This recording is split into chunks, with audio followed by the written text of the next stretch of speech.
6 ദിവസത്തെ യുദ്ധം 1967 ജൂൺ 5 മുതൽ 10 വരെ നടന്ന ഹ്രസ്വ യുദ്ധം അറബ് ഇസ്രയേൽ യുദ്ധങ്ങളിൽ മൂന്നാമത്തേതും.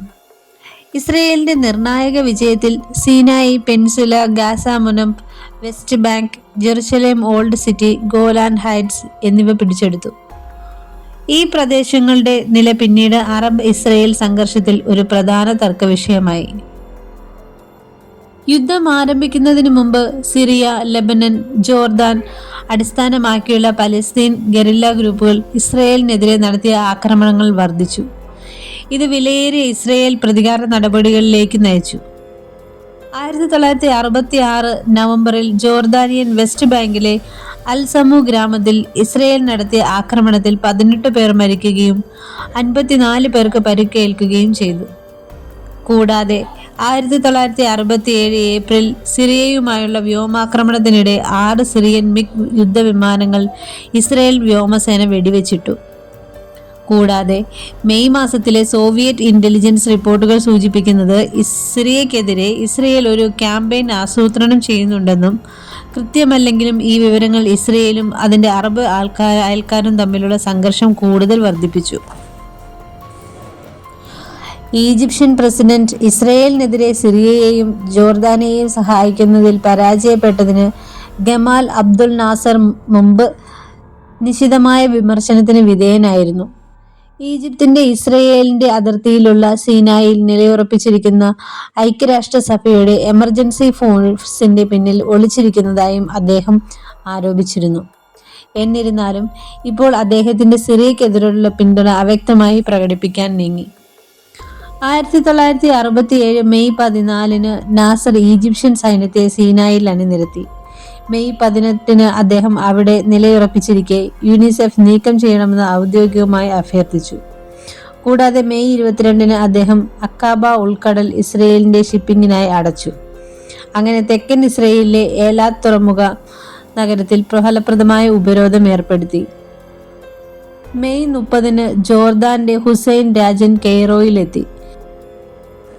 ഈജിപ്ഷ്യൻ കൽപ്പന പ്രകാരം ജോർദാൻ സേനയെ ഒരു പരസ്പര പ്രതിരോധ കരാറിൽ ഒപ്പിടാൻ കെയ്റോയിലെത്തി. താമസിയാതെ ഇറാഖും സഖ്യത്തിൽ ചേർന്നു. അതിന്റെ അറബ് അയൽക്കാരെ പ്രത്യക്ഷമായി അണിനിരത്തുന്നതിന് മറുപടിയായി ജൂൺ 5 അതിരാവിലെ ഇസ്രയേൽ പെട്ടെന്നുള്ള മുൻകരുതൽ വ്യോമാക്രമണം നടത്തി. ഈജിപ്തിന്റെ 90% വ്യോമസേനയെ ടാർമാർക്കിൽ നശിപ്പിച്ചു. സമാനമായ വ്യോമാക്രമണം സിറിയൻ വ്യോമസേനയെ തളർത്തി. വായുവിൽ നിന്ന് മറയില്ലാതെ ഈജിപ്ഷ്യൻ സൈന്യം ആക്രമണത്തിന് ഇരയാകുകയായിരുന്നു. 3 ദിവസത്തിനുള്ളിൽ ഗാസ മുനമ്പും സൂയസ് കനാലിന്റെ കിഴക്കേ കര വരെയുള്ള എല്ലാ സീനായി പെൻസുലയും പിടിച്ചടക്കിക്കൊണ്ട് ഇസ്രയേലികൾ ഗ്രൗണ്ടിൽ മികച്ച വിജയം നേടി. ജൂൺ 5 ജോർദാൻ സൈന്യം പടിഞ്ഞാറൻ ജെറുസലേമിൽ ഷെല്ലാക്രമണം തുടങ്ങിയപ്പോൾ കിഴക്കൻ മുന്നണിയും തുറന്നു. ജോർദാനെ പോരാട്ടത്തിൽ നിന്ന് അകറ്റി നിർത്താൻ ഹുസൈൻ രാജാവിനോടുള്ള ഇസ്രയേൽ മുന്നറിയിപ്പ് അവഗണിച്ച് ഇസ്രയേലി ആക്രമണം നേരിടാൻ മാത്രം. ജൂൺ 7 ഇസ്രയേൽ സൈന്യം ജോർദാൻ സേനയെ കിഴക്കൻ ജെറുസലേമിൽ നിന്ന് വെസ്റ്റ് ബാങ്കിന്റെ ഭൂരിഭാഗവും തുരത്തി. പഴയ നഗരമായ ജെറുസലേമിന്റെ നിയന്ത്രണം ഇസ്രയേൽ സൈന്യം ഏറ്റെടുക്കുന്നതിന്റെ ഫോട്ടോകളും സിനിമകളും യുദ്ധത്തിന്റെ ചില ഐക്കണിക് ചിത്രങ്ങളാണെന്ന് തെളിയിക്കപ്പെട്ടിട്ടുണ്ട്. UN രക്ഷാസമിതി ജൂൺ 7 വെടിനിർത്തലിന് ആഹ്വാനം ചെയ്തു. ഇത് ഇസ്രയേലും ജോർദാനും ഉടനടി അംഗീകരിച്ചു. അടുത്ത ദിവസം ഈജിപ്ത് സ്വീകരിച്ചു. എന്നിരുന്നാലും സിറിയയെ പിടിച്ചു നിൽക്കുകയും വടക്കൻ ഇസ്രയേലിലെ ഗ്രാമങ്ങളിൽ ഷെല്ലാക്രമണം തുടരുകയും ചെയ്തു. ജൂൺ 9 ഇസ്രയേൽ ഉറപ്പുള്ള ഗോലാൻ കുന്നുകളിൽ ആക്രമണം നടത്തി. ഒരു ദിവസത്തെ കനത്ത പോരാട്ടത്തിന് ശേഷം സിറിയൻ സൈന്യത്തിൽ നിന്ന് അത് പിടിച്ചെടുത്തു. ജൂൺ 10 സിറിയ വെടിനിർത്തൽ അംഗീകരിച്ചു. സംഘർഷത്തിൽ അറബ് രാജ്യങ്ങളുടെ നഷ്ടം വിനാശകരമായിരുന്നു. ഈജിപ്തിലെ അപകടങ്ങൾ 11,000-ലധികമാണ്.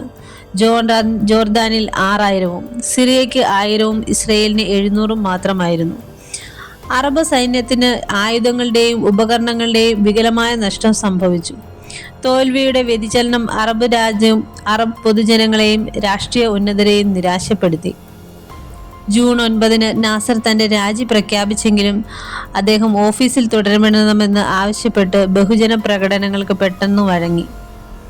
പ്രദേശത്തിന്റെ പ്രധാന സൈനിക ശക്തി തങ്ങളാണെന്ന് സംശയാതീതമായി തെളിയിച്ച ഇസ്രയേലിൽ ആഹ്ലാദമുണ്ടായിരുന്നു. 6 ദിവസത്തെ യുദ്ധം ഇസ്രയേലും പലസ്തീനും തമ്മിലുള്ള സംഘർഷത്തിന്റെ ഒരു പുതിയ ഘട്ടത്തിന്റെ തുടക്കവും അടയാളപ്പെടുത്തി. കാരണം സംഘർഷം ലക്ഷക്കണക്കിന് അഭയാർത്ഥികളെ സൃഷ്ടിക്കുകയും 1 ദശലക്ഷത്തിലധികം ഫലസ്തീനികളെ ഇസ്രയേൽ ഭരണത്തിന് കീഴിൽ അധിനിവേശ പ്രദേശങ്ങളിൽ കൊണ്ടുവരികയും ചെയ്തു. യുദ്ധം കഴിഞ്ഞ് മാസങ്ങൾക്ക് ശേഷം നവംബറിൽ UN പ്രമേയം 242 യുണൈറ്റഡ് നേഷൻസ് പാസ്സാക്കി. അത് ശാശ്വത സമാധാനത്തിന് പകരമായി യുദ്ധത്തിൽ പിടിച്ചടക്കിയ പ്രദേശങ്ങളിൽ നിന്ന് ഇസ്രയേലിനെ പിൻവലിക്കണമെന്ന് ആവശ്യപ്പെട്ടു. ഈ പ്രമേയം ഈജിപ്തുമായുള്ള ക്യാമ്പ് ഡേവിഡ് ഉടമ്പടികളും ഫലസ്തീനുമായുള്ള ദ്വിരാഷ്ട്ര പരിഹാരത്തിനുള്ള നീക്കവും ഉൾപ്പെടെ ഇസ്രയേലും അയൽക്കാരും തമ്മിലുള്ള നയതന്ത്ര ശ്രമങ്ങൾക്ക് അടിസ്ഥാനമായി. 1922 ഓട്ടോമൻ സാമ്രാജ്യത്തിന്റെ പതനത്തിന് ശേഷം 2 സമുദായങ്ങളും സ്വയം നിർണയാവകാശം തേടിയ പലസ്തീനിലെ ബ്രിട്ടീഷ് ആജ്ഞയ്ക്ക് കീഴിൽ അറബികളും ജൂതന്മാരും തമ്മിൽ ദശാബ്ദങ്ങൾ നീണ്ട ഏറ്റുമുട്ടലുകൾക്ക് ശേഷം 1947 യുണൈറ്റഡ് കിങ്ഡം പലസ്തീനിൽ നിന്ന് സൈന്യത്തെ പിൻവലിക്കാനുള്ള ഉദ്ദേശം പ്രഖ്യാപിച്ചു. പ്രമേയം 181 ഏത് ബ്രിട്ടീഷ് ആജ്ഞയെ ഒരു ജൂതൻ രാഷ്ട്രമായും അറബ് രാഷ്ട്രമായും വിഭജിച്ചു. പദ്ധതി അന്താരാഷ്ട്ര സമൂഹം അംഗീകരിച്ചെങ്കിലും അറബികൾ നിരസിച്ചു. 1948 മെയ് മാസത്തിൽ ബ്രിട്ടീഷ് സൈന്യം പിൻവാങ്ങിയതോടെ അതിർത്തികൾ, സുരക്ഷ, ഭൂവുടമസ്ഥ തുടങ്ങിയ വിഷയങ്ങളിൽ പരിഹരിക്കപ്പെടാത്ത തർക്കങ്ങളുള്ള ഒരു പ്രദേശത്താണ് ഇസ്രയേൽ ജനിച്ചത്. അന്നു മുതൽ വിവിധ അറബ് സേനകളുമായി ഇസ്രയേൽ നിരവധി സംഘടനകൾ നടത്തിയിട്ടുണ്ട്.